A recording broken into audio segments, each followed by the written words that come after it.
Hello everyone, my name is AZZATRU, how are you, and welcome to another Star Wars Battlefront 2 news update video of mine. And in this video, I'm going to be breaking down the brand new community transmission that is all about Geonosis, the upcoming map for Star Wars Battlefront 2 later this month. We have gifs of Obi-Wan Kenobi, AT-TEs, and much more. We have loads of information. It's really good community transmission, guys, and hopefully you stick until the end of the video because you do not want to miss any of these details. So let's just get straight into the beginning of this community transmission. So Ben, the community manager, states that they've been taking on board feedback when it comes to Galactic Assault and how the phases work and such. So for Geonosis, they are looking to take it a step further. The final two phases are very open, which makes it ideal for vehicular-based combat. And this gives it its own identity and gameplay experience that is different from what is currently available within the Galactic Assault mode. Let's move on to the vehicle everyone wants to know about, the AT-TE. So the map is going to be based around this vehicle itself. It's going to be a huge centerpiece to how the gameplay runs. And the main difference between the AT-TE and any other vehicle that is in the game right now is that they're dynamically dropped in real time into the playable space as the battle goes on. They don't just spawn in when you use battle points, for example, when you're on the respawn screen. Apparently this creates a lot of interesting scenarios and they're really excited to see how it plays out once Geonosis arrives later this month. What this means is that you will not be picking up the AT-TE from the spawn screen, you will encounter them from the environment itself. One might be dropped just ahead of you, or you might turn a corner and see one ready waiting for you to jump in, just like the previous Battlefront games back in 2004 and 2005. Now let's talk about phases on the Galactic Assault battlefield. So phase 1, reactivate a damaged AT-TE. The first phase is going to be very focused on infantry combat, while the clones are needing to call in reinforcements and reactivate a damaged AT-TE. During this phase, the objective for the droids is to stop them, very similar to what we've seen before in Galactic Assault. And this phase will take place in the typical Geonosian canyons with plenty of pathways and cover available, which is good to hear. I was expecting it to be pretty open, but it does not seem that way. Phase 2, hard cell troop transport. So the second phase marks the shift from infantry to vehicular combat.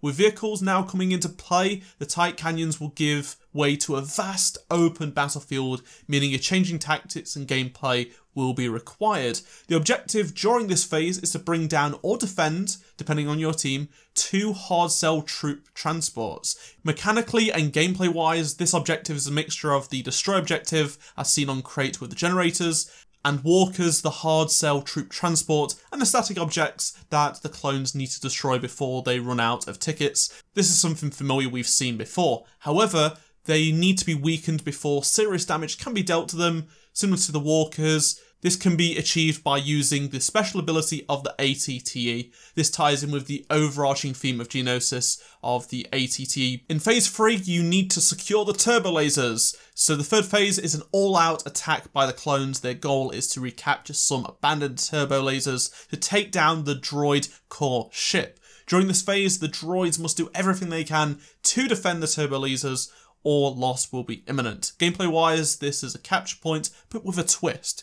So they say, as noted earlier, we didn't want to create a narrow funnel towards the end of this battle. So the capture point is actually around 200 meters wide. You may be inclined to think this would turn into an indefinitely contested objective. To prevent this from occurring, the capture point can only be placed by the AT-TEs. In addition, the capture point cannot be contested.